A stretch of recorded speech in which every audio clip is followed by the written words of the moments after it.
How to share an Airtable interface. So first go to Airtable, and then what you need to do next is just click on the interfaces here at the top.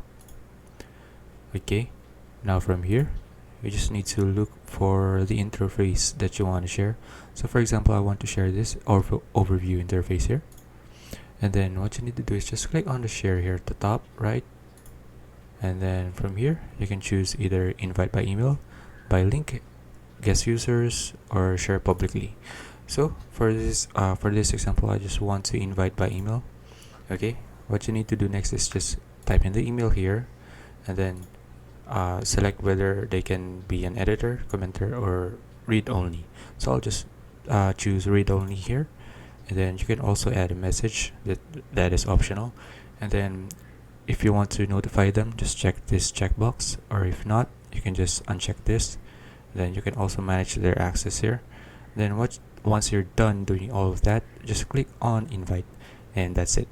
If you found this video useful, please like and subscribe for videos like this. See you in the next one.